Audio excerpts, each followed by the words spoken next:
बस सामील होणारे जे नेते आहेत त्या सर्व नेत्यांचं आम्ही भारतीय जनता पार्टी म्हणून त्यांचं नक्कीच स्वागत करू. सर, महायुतीचे शिवसेनेचं उमेदवार टायगर धीरज ऑपरेशन डावखरे हे यांचा विनोद होण्यासाठी बाळमानेने उमेदवारी मागे घेतली आणि त्यांना अप्रत्यक्ष आता सांगितलं की बाळमानेंना भाजप प्रवेश बंद आहे. एक गोष्ट लक्षात घेतली पाहिजे, जो विषय संपला त्या विषयाची चर्चा करणं योग्य नाही. सर, हा टायगर ऑपरेशन टायगर शिवसेनेचं आहे ते एकनाथ शिंदे यांना मुख्यमंत्री होण्याच्या दृष्टीने पाऊल वाटतंय असं भाजप वाटतं किंवा भाजपला काय वाटतंय? एक गोष्ट लक्षात घेतली पाहिजे, देशाचे पंतप्रधान नरेंद्र मोदीजी यांच्या नेतृत्वामध्ये संपूर्ण देशभरामध्ये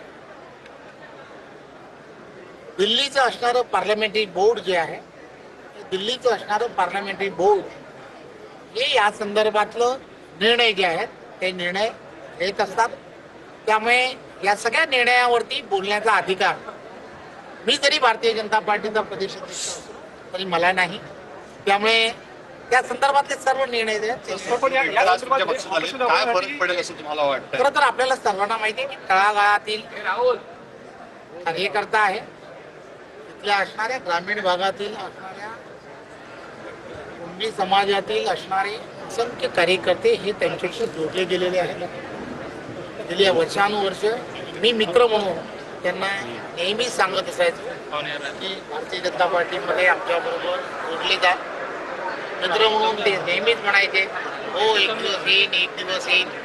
आज तो दिवस यायला खरं तर मी त्यांचं मनपूर्वक भारतीय जनता पार्टीमध्ये आणि आमच्या पक्षातील सर्व नेत्यांनी त्यांना या सर्व प्रक्रियेमध्ये आणल्याबद्दल त्यांचंही सुद्धा मनपूर्वक धन्यवाद. जैतापूर आणि